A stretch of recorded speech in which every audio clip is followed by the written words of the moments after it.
Taiwan renewed binational agreements to solidify Taiwan cybersecurity. Kramer et al. This year explains that Taiwan cybersecurity is one of the U.S.'s strategic priorities. Operations take malicious activity, searching out vulnerabilities and adversary presence. The effective cyber attack, the U.S. would send its best team. U.S. carried out military exercises for Khmer. Recently, the National Defense Act says that authorized military forces defend military networks, counter malicious activity, leverage U.S. military tech, and conduct combined cybersecurity training actions, leverage commercial and military tech. The U.S. has empirically modified Chinese cyber attacks, which are skyrocketing. Bangin Kreifel 24 explained the U.S. for remotely disable Chinese hacking campaigns. Ransomware is part of a larger effort to compromise critical infrastructure breaches, enable China to remotely disrupt important facilities, hurt U.S. readiness. A Chinese invasion. China has increased military activities in response to collusion between Taiwan and the U.S. military support includes cybersecurity. Schoenberg 13 writes a national military strategy, directs international actors, develop cyber. The NMS directs military support in response to cyber. Unchecked cyber protection will disrupt semiconductor supply. Grants China tech dominance. Riviero 22 writes that China is likely to get up cyber warfare against Taiwan. Semiconductor firms, partner companies, clients, and supplier disruptions will impact production. Worsening economic conditions will serve as a technological interest of China. Hackers release source code and IP and proprietary data to rival states. Semiconductor supremacy is at the heart of competition. The impact of China's tech supremacy caused extinction. Current 21 says the spread of new tech to the U.S. and allies reinforceability deters attacks. If China acquired and enhanced ability, shifts in power lead to war. There would be a risk of nuclear escalation, difficult for the U.S. to back down. China is predicted to quadruple its arsenal and perceived advantage, raise the likelihood of aggression against ally China, would disrupt the international order and threaten nuclear stability. I didn't read one part of the card, I'll send after. Contentious alliances, U.S. alliances, strong and Square Grossman, 23 from the U.S. alliances and partnerships in the Indo-Pacific, just with the deepest and most robust. They have made all their history, cut the guard there, decrease U.S. military relations with Taiwan, be viewed by Asian allies as evidence of waning American interests in Asia and hurting their alliance with U.S. origin. And all 23 explains that Japan, the Republic of Korea, and the Philippines see a reduction in the U.S. support to Taiwan until a single winning U.S. commitment to the security. This finding is consistent with past alliance credibility. The three eyes see a strong linkage between U.S. commitment to Taiwan and U.S. commitment to their security. This risks nuclear proliferation. Brown 17 explains if the U.S. appears unwilling to defend its allies, here they may turn to nuclear self-help. The United States must keep the reception and security commitment that wants to prevent forward proliferation movements. This nuclear proliferation is nuclear war through miscalculation and or accidents. Above 14 explains that an unrestricted nuclear arms in Asia increases the chance of nuclear war because the faulty intelligence and warning systems might cause one side to misinterpret the other's defensive moves as offensive, thus triggering a mistaken preemption. Star 14 finalized even small nuclear war would destroy the human race. Firestorms produce millions of tons of smoke and no crops will be grown.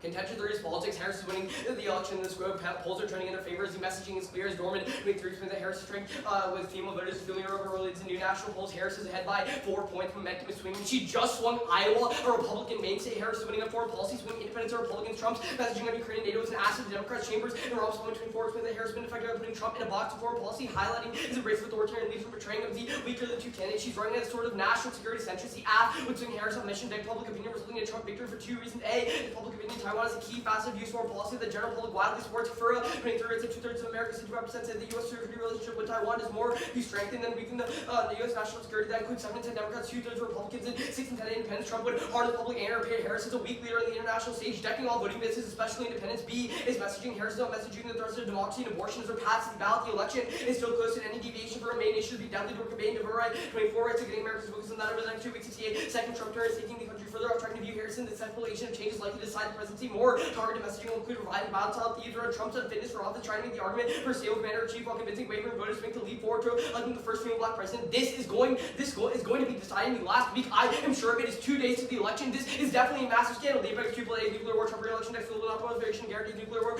Star 19 rights of re-electing Trump, guarantees nuclear war, American first doctrine, attacks on American alliances, withdrawal from arms control, damage to reputation. Leaders hope that Trump will lose in a successful or new commitment to visit re-elected countries, pursue nuclear weapons and reasons which rely on security guarantees to the nuclear Middle East and Northeast Asia. Prospect of a nuclear arms race is real, and extinction. Star 15 writes that nuclear vote to be as climate change Democrat wins key Johnson 22 writes that victory by Donald Trump in 2024. Election will represent a fatal setback for efforts to limit warming to 1.5 degrees, and Series 21 terminalizes that humanity faces accidental risk from the increase in GHG. Climate change could become existential. Hot states will leave much of the planet too hot for human habitation. Can you just send marked? Yeah, I got you.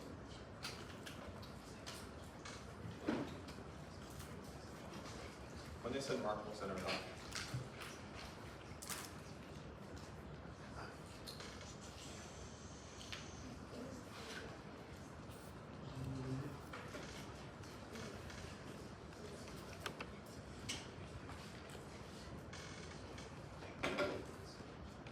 It's gonna. Can you delete this stuff? We're ready to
Harvard, Mr. Lawrence.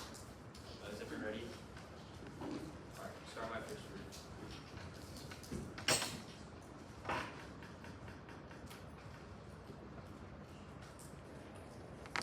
Reaffirm contention 1 is a pivot to peace. Observers at 24, China suspended negotiations on a nuclear non-proliferation with the U.S. in protest against arms sales to Taiwan. This move deals a serious setback to global arms control efforts. Engagement cannot proceed while there are challenges in the bilateral relationship. Taiwan is key equipping contends Taiwan carries a decisive weight in U.S.-China relations. It is a regular pattern that whenever the U.S. violated the one China policy, U.S. relations suffered. Thankfully, KOK 13 finds in a scenario in which the U.S. was able to cease its sales of arms, relations would improve immediately and dramatically. Impact 1 is nuclear breakout. Him 18 contends China suspected U.S. concessions on Taiwan arms sales was to cooperate on preventing proliferation. China restrains other actors. Him continues Chinese forces having used shipment points for missiles from North Korea to Iran. Lack of Chinese actions in maintaining leverage to the U.S. China is aware that the proliferation is of crucial importance to the U.S. and expects concessions for our cooperation. Otherwise, North Korea sales trigger war. Zoltan 21 writes, Kim willing to risk sales to the Middle East, including terrorist groups. The sales come expect that Israel will take preemptive action that catalyzes a wider conflict in the Middle East. Avery 13 internalizes an attack on Iran could escalate into a large-scale war. Russia and China would be drawn, and nuclear weapons would be used either intentionally or by accident. Global famine would result and could destroy civilization. Impact 2 is regional war. NAN 24 argues, amid a deterioration in U.S.-China relations, the risk of arms race in East Asia are growing alarmingly. The trajectory of nuclear developments threatens to destabilize that escalates. Nahori 13 writes, regional tensions and rising nationalism fuel each other, triggering an arms race and escalating to a regional, if not global, conflict. Contention 2 is Beijing's backlash. Future American support will be end-all be-all. LES 24 contends the Senate Armed Services Committee voted to advance the FY 2025 NDAA, which includes a regional contingency stockpile of used weapons in Taiwan. Absence of oversight has allowed for withdrawal of military equipment without public documentation. In the volatile context of Taiwan, a U.S. weapons stockpile could trigger an arms race destabilizing the region. The risks of unchecked militarization and regional instability far outweigh any perceived strategic benefits. It then went in 2025 a three possible doomsday scenario. Scenario 1 is China's escalation. SMP 323 contends it would be risky to build in Taiwan as Beijing would find it totally unacceptable and might use it as an excuse to launch an attack on Taiwan. John Key 01 warns the perception in Beijing that the U.S. and Taiwan are trying to use arms transfers to resume their military alliance would encourage China to adopt a now or never approach and take a risk by waging war. Scenario 2 is Taiwanese overconfident. OA23 argues arms stockpiles in Taiwan can be interpreted as an explicit use commitment to defend Taiwan. OA23 continues providing excessive support could embolden Taiwan to provoke Beijing. Washington never proved a Taipei from adventurism. Green 22 confirms greater reassurance for the U.S. heightened risk of nuclear escalation of crisis or war. Consequently, the U.S. may be drawn into a major power war, whether or not. Scenario 3 is nuclear dice. As Business Council 12 contends, in retaliation for Taiwan arms sales, PRC leaders could reconsider releasing sensitive nuclear or missile technologies to Iran. Contention 3 is naughty nationalists. Conflict is coming, numerous flashpoints to get escalate. Hamilton 24 writes, China's territorial space are Legion, Philippines, Malaysia, and Brunei all make a partial claim. All these disputes have a potential to spark a war that involves U.S. allies and potentially draws from the U.S. China and Russia will unify against the U.S. Hamilton continues, Chinese Russian military exercises are moving beyond performative demonstrations and toward improving ability to operate together. This seems designed to enable joint operations against a common enemy, likely the U.S. Taiwan is the heart of this divide. As Gomez 15 contends, the area is the most important for Chinese domestic policies in the Taiwan Strait. The status quo will be unsustainable as China improves in military capabilities and adopts more aggressive strategies. Military support is thus seen as encroachment. As Closing 11 argues, U.S. arms sales to Taiwan are provocative because they are seen as evidence that the true U.S. intentions are to weaken China. While continued stability across the Taiwan Strait would remove the imminent threat that Chinese hardliners have used to justify rapid military modernization. The PLA would be forced to divert resources to address growing domestic challenges. That's the only scenario for aggression. Saying 16 hegemony in East Asia confirms the hardliners' view that the U.S. wants to contain China, undermining the moderate's position within China's domestic debate. Only hardliners unequivocally seek military hegemony. It's existential. As Midnight 13 contends that the CCP were to stoke nationalism, it would be hard to contain. When military units are close in proximity, aggression spills over into armed conflict. As Max 19 confirms, an initial small flashpoint conflict could escalate into a full-scale war. Czar 15, a nuclear war would create an environment too cold or too dark to grow food, humans would vanish forever. You ready for Ross? Yeah. Judges, should we sit down or stand up? We're gonna take running, sorry. The AC's a little loud. Could you guys project like 10% more? Okay. Yeah. Sorry.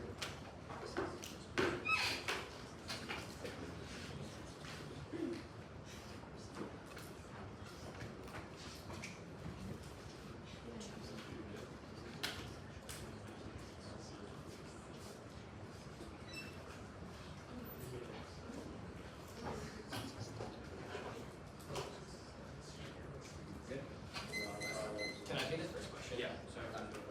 Let's go to your first piece of evidence on Beijing's backlash. It says it's advanced to the Senate floor. Is there any certainty that it's passed? I'm not sure.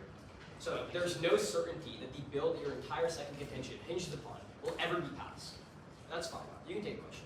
The bill is going to pass in 2025. That's what our evidence is. Wait, your bill says the Senate Armed Services Committee voted to advance the FY 2024 NDAA to the Senate floor, insofar as no other piece of the evidence indicates that the Senate, which is often split, and it's post an election year, will ever pass this piece of legislation. I'm just clarifying. Your entire scenario depends upon the perception that a bill will be passed that has not even went up like that. It has been passed. It's going to advance into 2025. Do you mind if I take a question? Advance. It says We've been on advance this to for a little Senate while. Do you floor. mind if I take a question? Yeah, sure. Okay, so can you explain your eternal link for like how electing Trump leads to like an extinction level event? A few things, right? So the first is on climate change. Or are you talking about the first scenario or the second scenario? Both. Just Okay, yeah, I can go into it. So we say that Trump now, in his second election year, isn't hampered by like domestic pressures because he knows he can't be elected again. That means he takes more aggressive actions, specifically in other reasons. He has said that he would pull out of NATO, deck our alliances, and take more tin pot aggressive actions towards actors. We say that destabilizes reasons, like East Asia, increases the likelihood of conflict. For example, against China. The second scenario is a climate change scenario. We say the Johnson evidence indicates that Trump would take us out of any climate accords, any international agreements, and deck our ability to do things like marine tech. Insofar as all of that is true, it means like there's no risk that we can ever solve climate change. We all die. Can I take a question? Do you mind if I have a quick follow-up? Sure. We've elected Trump in the past. Why haven't any of your impacts occurred? Because why can't he just enact any of this legislation during his last term? Two things. One, he did enact a lot of really bad climate change legislation and pulled us out of the Paris agreements. The problem is the brink was later on, i.e. we still have time to solve for climate change by like 2025, 2050, etc. So that's why electing him now is materially worse. Secondarily, what I said at the very beginning of my response is now he doesn't have to think about domestic pressures because he never has to think about re-election. I.e., if he's elected again, that's the last time he will ever have to seek re-election. So he can do whatever the hell, he can do whatever he wants, and like that's it. Can I answer your question? Sure. Let's go to the naughty nationalist scenario. I don't even want to say that. Like on the internal link evidence that like hardliners will get mad. I'm just confused. Is this like an escalation scenario or like what's So the our nuance evidence is of finding this? is that nationalists will use the Taiwan, us intervening in Taiwan and having arms in Taiwan as a reason on why China should invade and escalate us. So why hasn't that happened yet? How many hardliners need to go in? For example, like Deng Xiaoping wasn't as hardliner as Xi Jinping, but Xi Jinping hasn't invaded. We're saying that conflicts right now are coming right out of the status quo and things are going to escalate. So things are going to escalate, but there's no time frame, no reason why that hasn't happened. Okay, that's fine. Okay. I'll send it. Can you send it? Wait.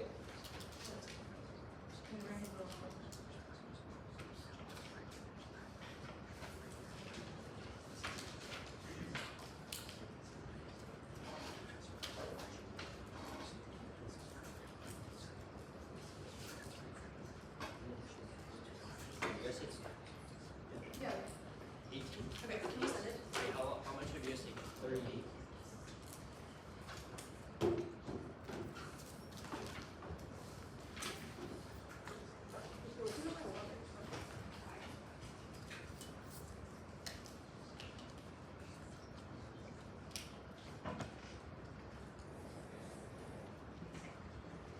It's Yeah, everyone's good. 30.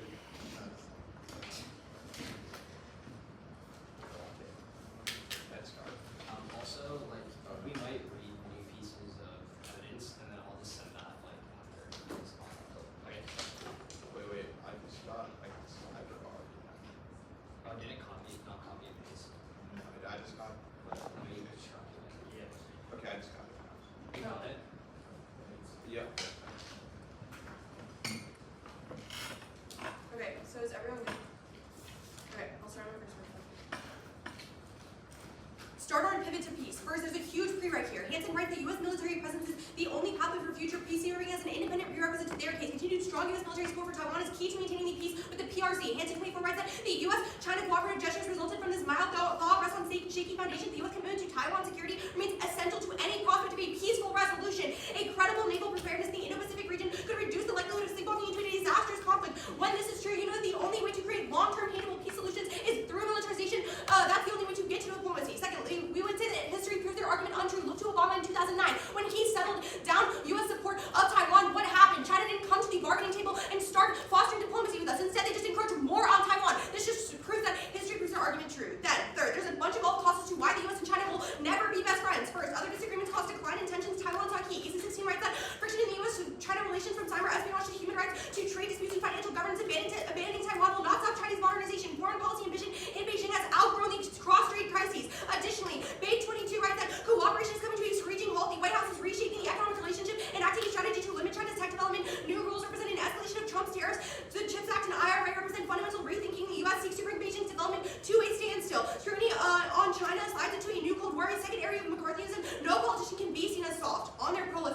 impact. First, China would let NOCO use the ports anyway to support authoritarianism in the Indo-Pacific. Secondly, we would say that there's not enough break analysis done on the sales internal link. North Korea is already selling arms to the Middle East independently. They can't tell you how many are a result of U.S. presence and how much it would decrease winning a firm on regional war. Their Nahori internal link is from 2013. Regional tensions have been high for decades and the prolif hasn't triggered. Secondly, U.S. alliances check back. Cross-supply arms to connect to here. The U.S. can stop regional proliferation by assuring allies of our nuclear umbrella and stopping miscalc where it starts. On the NDAA. The bill has not passed. Look to the uniqueness evidence. It got passed on the floor. That means that all their scenarios depend upon a bill that has not passed, and that their evidence even articulates that it will pass. Definitely means that it won't trigger. Secondly, international agreements like the NPT sell back for any prolif scenario. Countries literally sign on to agreements that don't let them proliferate. Third, 20 billion stockpile means no arms stockpile to Taiwan. Core 24 writes that Taiwan is facing a $19.7 billion backlog in foreign military sales from the U.S. result of cumbersome foreign military sales processes. Expediting the sale of more military equipment would greatly increase our ability to deter and, if necessary, better combat Chinese military action. Fifth, now on the escalation impact, the Hanley 23 writes that deterrence is working in the Taiwan Strait. As it has for 70 years, Chinese forces would have seized Taiwan long ago if it were easy and cheap. Invading Taiwan in the face of U.S. military opposition remains the most daunting military operations any country has considered. China's economy and status would suffer enormously from the enduring hostility between the United States. On independence, Taiwan is suicidal. They're not pushing for their independence. They need to win these stockpiles in order to win these scenarios. Secondly, their poll evidence says that the U.S. wouldn't be able to prevent Taiwan from independence if Taiwan isn't dependent on the U.S. anymore. This contradicts their length. Third, the U.S. wants things to stay the same. They would just withhold weapons if it changed, so their impact never triggers. On the Iran nukes, it's from 2012. It should have triggered. Second, it's super generic. Just as the arms sales trigger Iran nukes. We sold $2 billion more arms to Taiwan. It's super naughty on naughty nationalists. First, turn it with deterrence. Taiwan aggression against Taiwan depends on U.S. support. As Ellis 20 explains, Beijing's strategies they game on how the U.S. will approach the cross-strait issue. The strongest driver of increased Chinese assertiveness is the conviction that the U.S. is in decay. Withdrawing from Taiwan signals weakness. The result will be war. As Chain 14 explains, bad things happen when your adversary does not respect you. The Chinese will think that we are afraid of them. If they think we are afraid of them, we'll act accordingly. Then, their Gomez evidence says that the quo is unsustainable. It's from 7 years ago. We say that given conflict hasn't broken, you should be voting for maintaining the status quo. On their glossy evidence, it's super bad. Glossy predicted in 2011 that military support is seen as encroachment. Clearly, China doesn't respond to encroachment. It deters them instead. Fourth, there's Zhang. Internal link evidence is horrific. It's from 2016 and says that the U.S. presence causes hegemony that triggers existential aggression. Put them in a double bind. Either U.S. head should have already triggered sometime between 2016 and now, where it's never triggering China because they aren't that threatened. Our politics scenario prereqs all their offense. Trump is uniquely bad for relations across the world. He literally already threatened to pull out of NATO. Trump is the nail in the coffin for promoting nationalism worldwide, literally to support dictators like in North Korea. Yeah. Also done. Quick.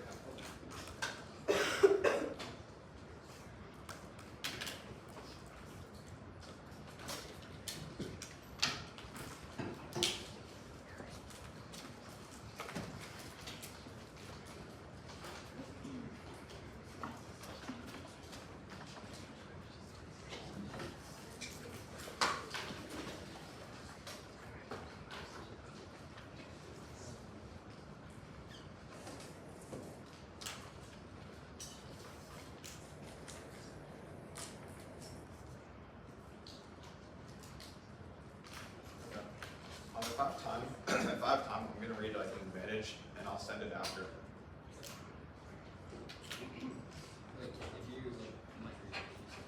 Yeah. Well, most likely. How big is the advantage? It's like 100 words, but I probably won't. All right. Did everyone get the doc? I have not yet. Oh, my phone just got it.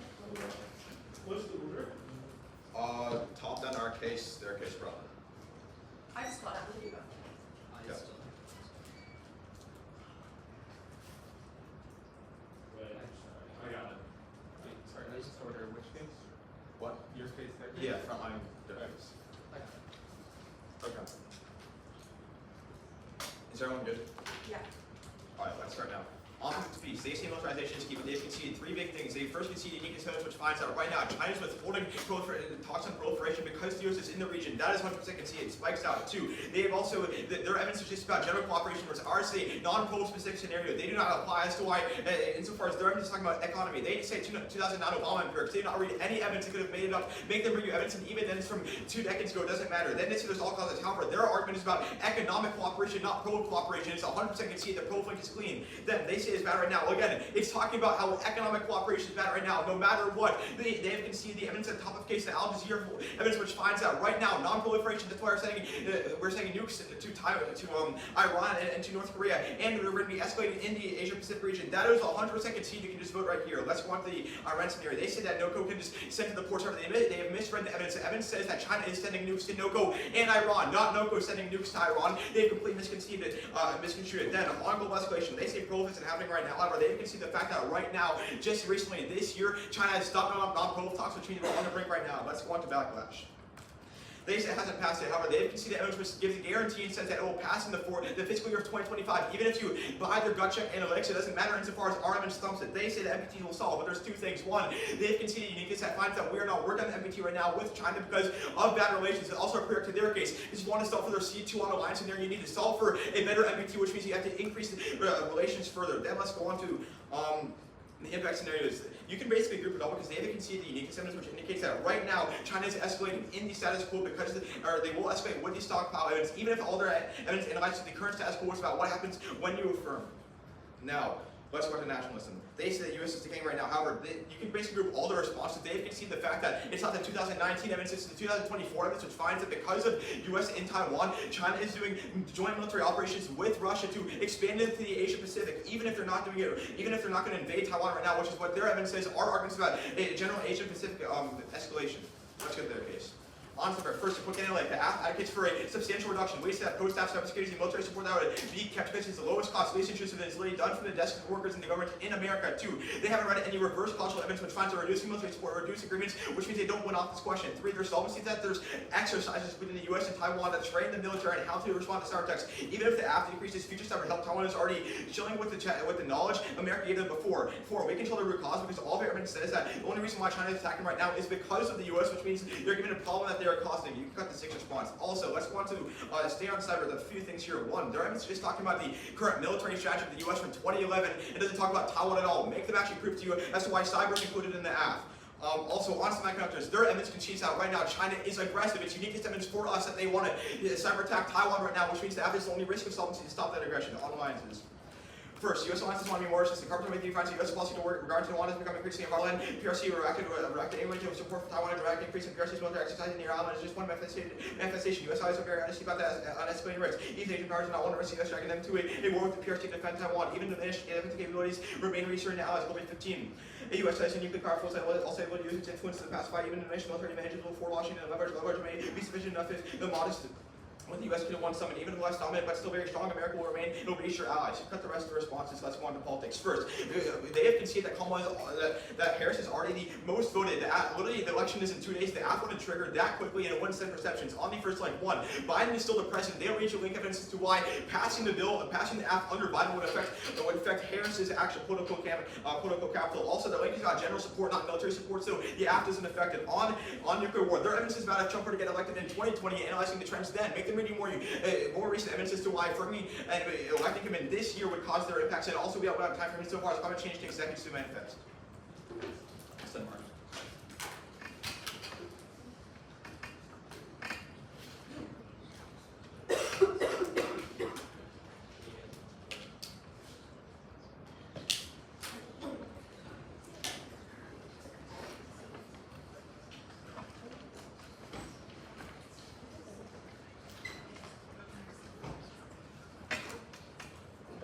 Some of the cyber responses were online for us. So.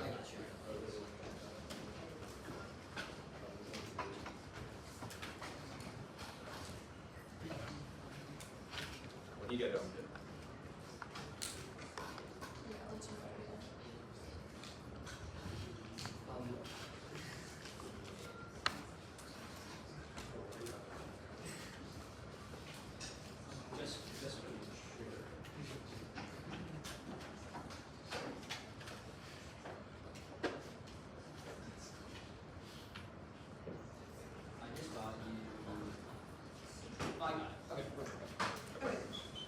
question. Yeah, perfect. So let's go to your hedge scenario on your C3. So why doesn't China already feel like the U.S. has hedge in the area when we literally just sold Taiwan $2 billion of more arms?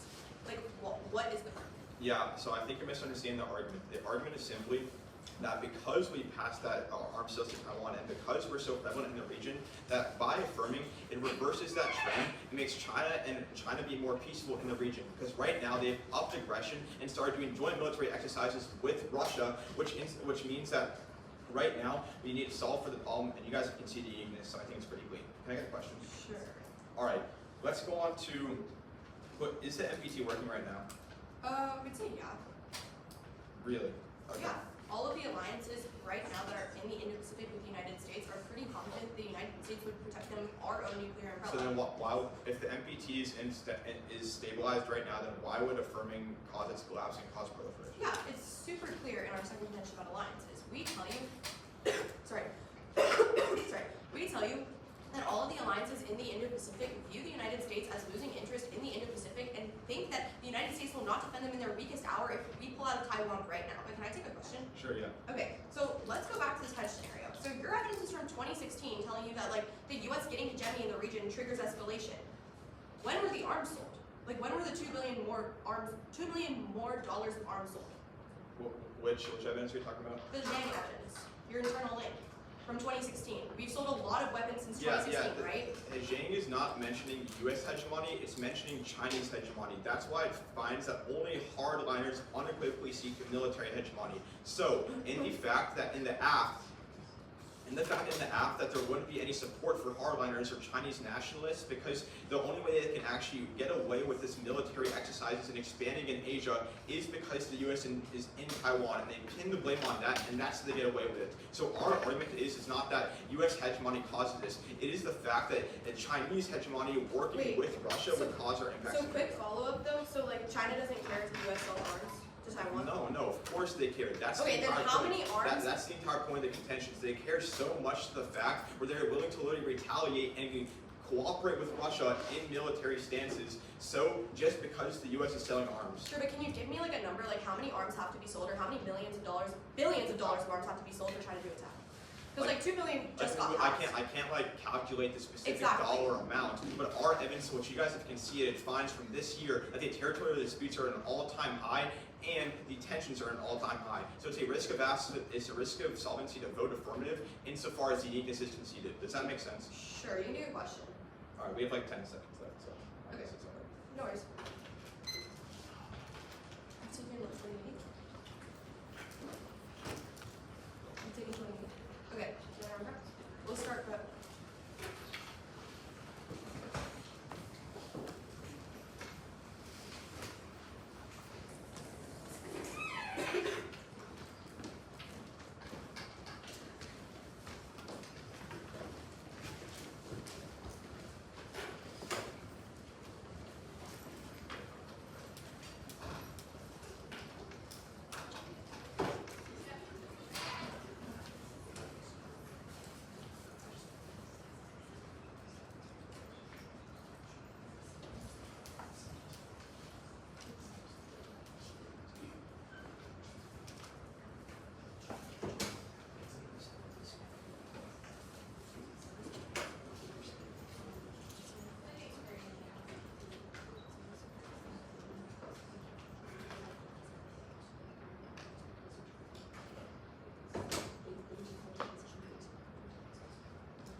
Okay, that was 115, so 28 plus 115.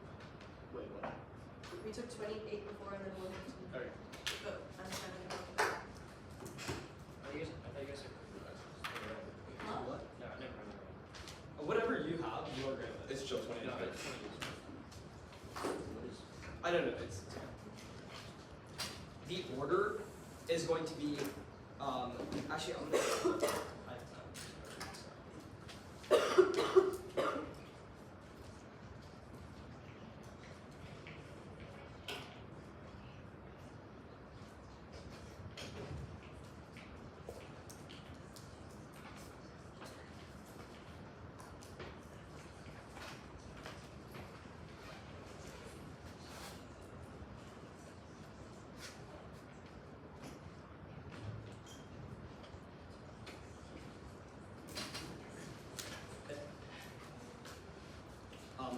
our case, weighing their case.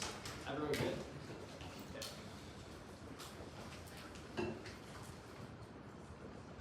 We're going for our scenario politics in Senate. We see that Harris is winning the polls by 4% in the status quo. Right now, it's 2 days before the election. A lot of people haven't voted. When you introduce a massive policy that we put on Harris that changes her messaging and decks her public opinion, the public opinion is that 65% of people support Taiwan. And secondarily, we say it pushes off missions of painting Trump as anti-democratic and abortion 2 days before the election, miring her in scandal, which definitely swings it. Insofar as all is that a true, Trump victory increases likelihood of war. He pulls out of alliances and increased aggression towards East Asian allies, increases instability, and turns case of all of their impacts. The nuclear war increases the likelihood of extinction because no crops would be grown. On climate change, they've also conceded that Trump would cut all of the climate reform, such as pulling us out of international agreements, which guarantees runaway climate change, killing us all. The responses are atrocious. One, they say that Harris, most people have already voted in the status quo. One election day is on November 5th, and only 50% of all registered voters have voted in early voting. As that is true, that means that 50% of people could be swung by the scandal, and if the election is somewhat close, that means that Harris could lose. Then, on Biden, the Biden's policies don't apply to Harris. They have conceded that, one, public opinion will definitely be on the incumbent. She's still technically an incumbent, so any policies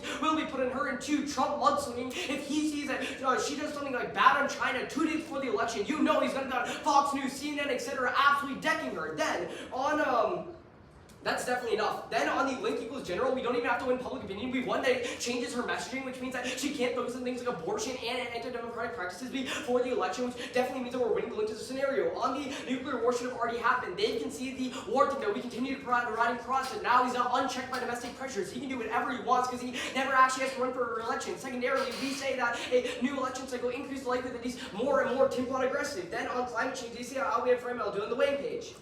On the weighing, A is a prerequisite. Trump is bad for alliances. The evidence is really clear that he would pull us out of non-proliferation agreements and increase the likelihood that states like North Korea and Iran would be more aggressive. Secondarily, he's really tin-pot aggressive. He's more likely to escalate with China because he actually hates them and increase the amount of terrorists, which makes cooperation a policy of absolutely zero risk of their scenario. Then, on proliferation, we've definitely read a link that proliferation happens worse in a world with Trump. On time frame, they have to win that a war happens between November and January. If they don't win that, insofar as it's never happened in 70 years, we're winning the time frame debate. Then, on probability, if you hate all of this, go for climate change. It's happening in the status quo and is existential. On allies, we'll concede that strong allies will happen no matter what, and it will never actually trigger. On cyber, we'll concede that it's the lowest cost, which means it won't trigger any of their scenarios. On pivot to peace. One, they have conceded the Hansen evidence that militarization is uniquely key to diplomacy. If we haven't seen diplomacy in scope, when is it actually going to trigger? Two, they concede that war has never actually happened, proliferation has never happened past, which means that their scenarios must materialize in a quick manner, which it hasn't. On Beijing backlash, read the evidence, hold the line, the bill has not passed. It's on the Senate floor. That means their entire links rely on the perception that the bill will pass. Intervene on the evidence, to be honest. Then, on non-nationalists, uniqueness definitely dumps the scenario. Insofar as it's never happened, and hardliners have been pushing the brake, it's really bad. Secondly, they have conceded their internal link is horrible. It happened from 2016. A, it's a double bind. Either one, it should have already triggered, or B, it'll never trigger because they fear the consequences. We have 3 minutes. We'll be taking running prep. Sorry.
Is everyone good to begin? Start my first one. Extend C1, pivot to peace. Reducing U.S. arms sales to Taiwan would immediately improve U.S.-China relations and restore crucial nuclear non-proliferation and arms control talks, which are currently stalled. First scenario of North Korea. Reducing support would incentivize China to prevent future North Korean nuclear shipments to Iran. That otherwise would result in an Israeli preemptive strike that draws in nuclear actors, guaranteeing a nuclear exchange via miscalculation that leads to extinction by making the Earth inhabitable. B. Regional war. Bad U.S.-China relations cause East Asian countries to conventionally and nuclearly militarize, risking an arms race that can spark a regional skirmish that spills out to a global war. Extend secret nationalism. Rising nationalism and territorial disputes in East Asia will trigger an inevitable Asian turf war. American military support of Taiwan is used by nationalists to justify military expansion, or it is viewed by China as an attempt to contain it. Thankfully, support reduction would remove this threat that hardliners scapegoat, forcing them to move inwards, which leads to an Asian takeover with nuclear weapons causing extinction. Let's go into the front lines. First, on diplomacy, this argument is 100% conceded. The Al Jazeera evidence concludes that right now China is stopping diplomacy with non-pro-live talks, specifically because of the support of Taiwan. They just say militarization solves, but the uniqueness disproves that this is preventing cooperation right now. Next, on nationalists. First, they just say that hardliners push in the aft, but once again, the entire uniqueness and leak scenario is untouched in this round. Given the fact that China is working with Russia right now, it's a risk of solvency to affirm, since the only reason why China is aggressing is because of U.S. presence. Let's go into the comparative. First, it's a try or die, because the uniqueness is conceded on both contentions, which means you can, for any risk to solve for aggression, even if there's a 1% chance, you need to affirm. We on a probability. Most frighteningly, Sino-American tensions are reaching a boiling point because conflict is on the rise. That's because they conceded the GAN evidence, which says that Xi is pledged to achieve reunification with Taiwan. Beijing has flexed its military might, vow to reunify with the self-governing democracy by force if necessary. Taiwan is China's sacred territory, and Beijing has intensified military activities around the island in recent months to test its ability to seize power over the island. China fired an ICBM for the first time in 44 years, meant to send a message to the United States. Onto their case. First, on politics, he says that the responses are atrocious, but the front lines are as well. Extend the response that it's too late in voting for swing voters because the election result is announced in 2 days. Even if it's 50% have already voted, the other 50% have already made up their mind. They can just see the announcement that affects on the app, which would take over in 2 days. On the impacts, they just can see that although the nuclear war evidence may say that Trump is bad, it's analyzing these strategies from 2020, not 2024. All their analysis is new and isn't applicable. On climate change, they just can see that the climate change takes decades to cause extinction, which means that they now weigh on time frame since nuclear war kills instantly. Now responding to their weighing on the prerequisite about pulling out alliances, they haven't read any evidence specific to the Indo-Pacific region, and of course, Trump will shoot himself in the foot and bring the entire cooperation of the U.S. Thus, affirmed.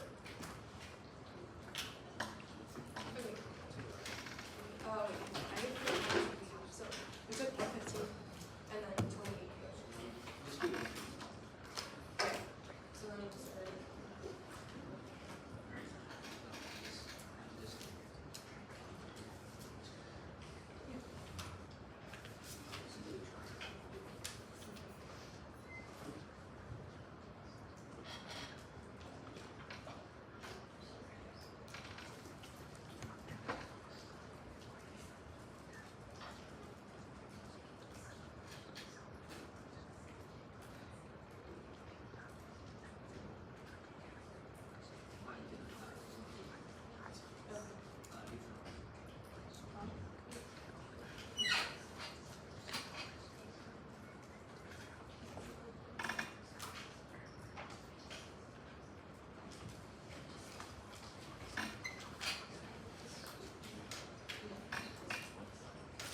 we just took 50, which means that we had them at 15.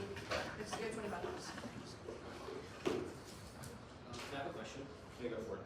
Let's go, you say uniqueness stumps, insofar as escalation, just posturing, can you just give me some sort of scenario in which the war happens? Right now. Can I get a question? So it's not, wait.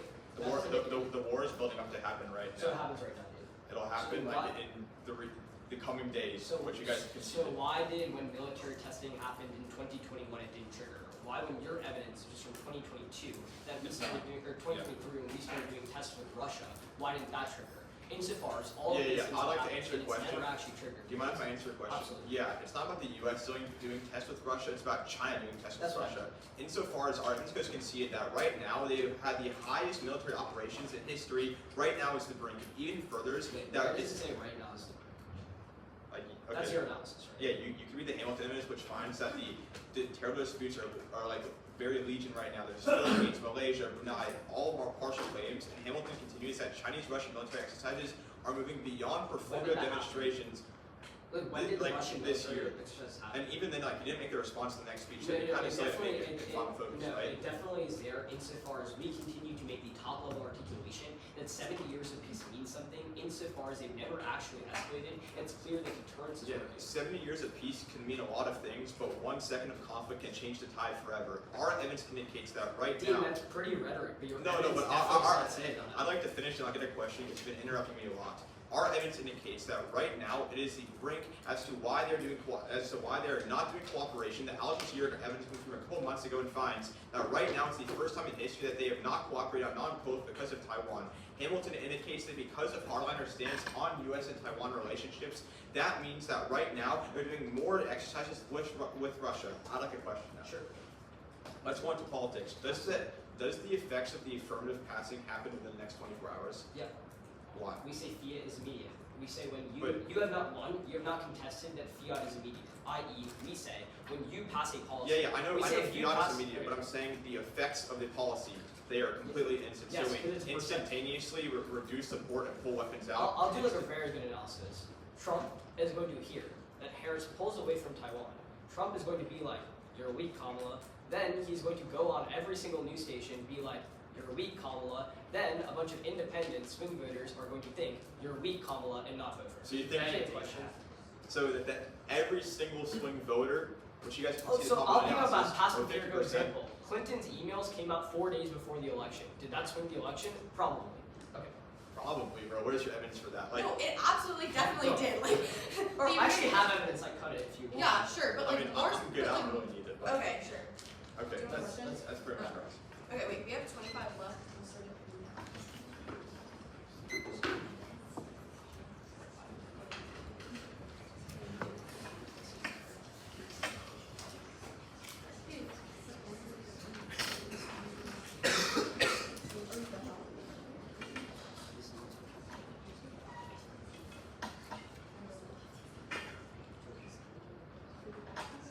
Okay.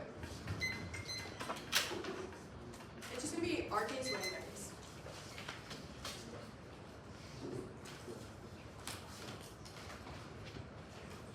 Everybody good? I'll start my first round. Start on our case. We're going for politics. Right now, Harris is ahead in the polls, but there are 2 more days until votes are final. With 65% of Americans supporting Taiwan aid, affirming would be a scandal just days before Election Day, ensuring a Trump victory by causing independents to flip and Trump mudslinging to encourage more ballots for him. There are 2 impacts to a Trump presidency, but the one we're going for is nuclear war. Trump ensures nuclear escalation and proliferation by decking global norms like NPTs, which prerequisites all of their proliferation scenarios and causes us to have a nuclear winter which ends in human extinction. They make a couple of answers. First, they just say that Biden would affect our political capital. No, it wouldn't. Look at how fast Democrats caught up when Biden dropped out. People view Harris as independent of her predecessor, which gives her the necessary distance. Secondly, they just say that people already voted. Only 50% of people already voted. 50% is still enough to tip the election. Third, they say that nuclear war should have already triggered in 2016. They miss our analysis that Trump doesn't have to run for re-election again. He can cause whatever chaos he wants with no repercussions. On the weighing debate. First, we outweigh on a pre-rec. Trump is bad for alliances. Our star evidence indicates that allies can begin to distrust the U.S., which means that it increases the likelihood of proliferation, which turns case. It also increases the amount of instability in the region. Secondly, Trump is a hardliner on China. He will likely revert all out policies and be even more aggressive. He will also make cooperation impossible, which means that a pivot to peace never happens, which also means it zeroes the risk of their case. He said that he wants to isolate China. Simply a Trump victory would increase escalation and debt proliferation. It's game over and turns both of their contentions. On the time frame debate, war has never actually happened. There's been 70 years of peace. They must win that war happens between November and January in order for them to win the round. A Trump presidency triggers November 5th. On their way, on try or die, it doesn't matter if we're not dying. 7 years of history proves the only risk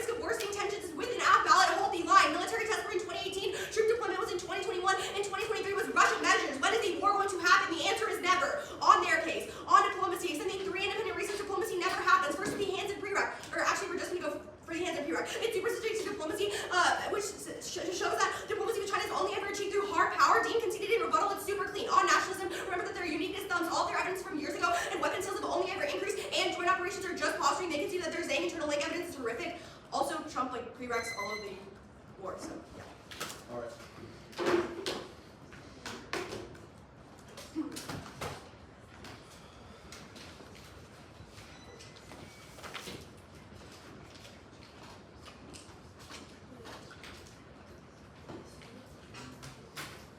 Alright. Order will be. Okay. Order will be our case starting on nationalism. And then move on. Is everyone ready?